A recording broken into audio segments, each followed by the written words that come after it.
گھروں کے ٹوٹنے کا ایک بہت بڑا سبب یہ ہے کہ جب بیوی اپنے شوہر کے ساتھ ہونے والے الجھاؤ کو، ہونے والی لڑائی کو، ہونے والی کوئی عدم موافقت کو اپنے میکے بیان کر دیتی ہے، تو پھر یہ شوہر کو گوارا نہیں ہوتا کہ ہمارے اندر کا معاملہ باہر جائے، اگرچہ اس نے زیادتی بھی کی ہو، لیکن پھر بھی وہ اس بات کو پسند نہیں کرتا کہ میری بات کہیں اور جائے۔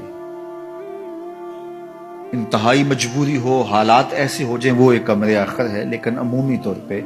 جو گھروں میں اونچ نیچ ہو جاتی ہے تو اس کو کچھ خواتین کی عادت ہوتی ہے کہ وہ میکے بیان کر دیتی ہیں، پھر وہاں سے چلتی چلتی پورے محلے گلی میں پھیل جاتی ہے، اور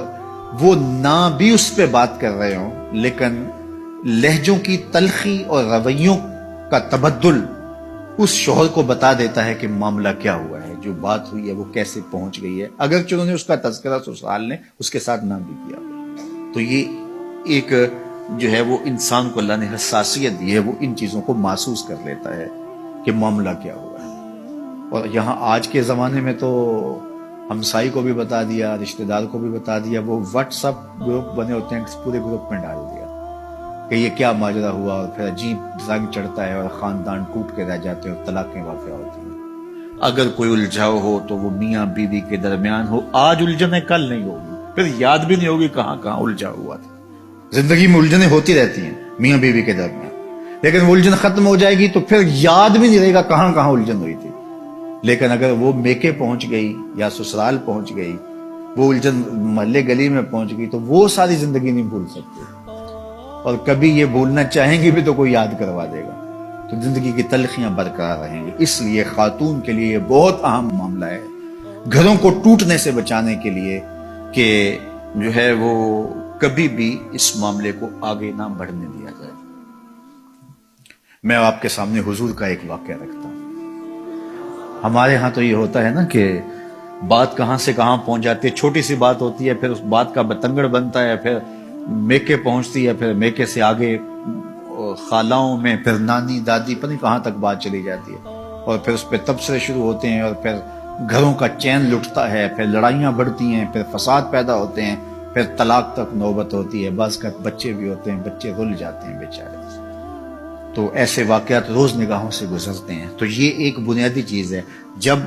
آگ لگتی ہے تو وہ بالکل چھوٹے پیمانے سے لگتی ہے، پھر بھڑکتی بھڑکتی وہ پورے جنگل کو جلا دیتی ہے۔ تو خاتون یہ کہے میں نے تو تھوڑی سی بات ہی کی تھی، نہیں، اپنے آپ کو کنٹرول کرو۔ صحیح بخاری میں روایت ہے، ایک دن حضور تشریف فرما تھے، ام المومنین سیدہ عائشہ رضی اللہ تعالی عنہا بھی تھی۔ فرمایا عائشہ جب تم مجھ سے ناراض ہوتی ہو مجھے پتا ہوتا ہے۔ کیسی ناراضگی تھی کہ حضرت عائشہ بتایا نہیں کہ میں ناراض ہوں، لیکن حضور فرمایا کہ جب تم ناراض ہوتی ہو، یہاں تو میکے تک پتا ہوتا نا، فرمایا مجھے پتا ہوتا ہے جب تم مجھ سے ناراض ہوتی ہو، ناراضگی چل رہی ہوتی ہے تو مجھے پتا ہوتا ہے۔ تو حیرت سے پوچھا آپ کو کیسے پتا چلتا ہے، یعنی میں تو بتاتی نہیں۔ تو فرمایا کہ جب تم مجھ سے راضی ہو اور باتوں باتوں میں، عربوں کی عادت ہے نا قسم کر کے بات کرتے ہیں، کوئی بھی اہم بات ہو، واللہ باللہ تاللہ، قسم اٹھا کرتے ہیں، تو کہا جب باتوں میں قسم کی نوبت آ جائے اور تمہاری میرے سے کوئی ناراضگی نہ ہو، تو پھر بات کرتے ہوئے تم کہتی ہو لا ورب محمد، مجھے محمد کے رب کی قسم، پھر تم کہتی ہو لا ورب محمد، مجھے محمد کے رب کی قسم، اور جب تمہارے اندر کوئی ناراضگی چل رہی ہو تو پھر بات قسم کی آئے تو تم کہتی ہو لا ورب ابراہیم، مجھے ابراہیم کے رب کی قسم۔ تو کہا یہ اس بات کا سائن ہے کہ کوئی ناراضگی چل رہی ہے۔ تو حضرت عائشہ رضی اللہ تعالیٰ عنہ مسکرا پڑی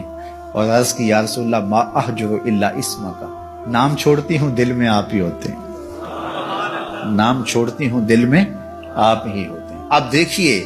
کہ اگر کوئی طبیعتوں کے تفاوت کی وجہ سے کوئی ایسا معاملہ ہو بھی گیا تو کتنی حساسیت ہے ناراضگی کے اظہار کا۔ اللہ اکبر، یہ رنگ دیکھیے اور یہ جمال دیکھیے اور یہ خوبصورتی دیکھیے، کیونکہ حضور سے اگر ناراض ہوتی ہیں تو پھر کوئی ایسی بات تو نہیں کر سکتی، صرف شوہر ہی نہیں رسول بھی تو ہے نا، کتنا بڑا منصب ہے،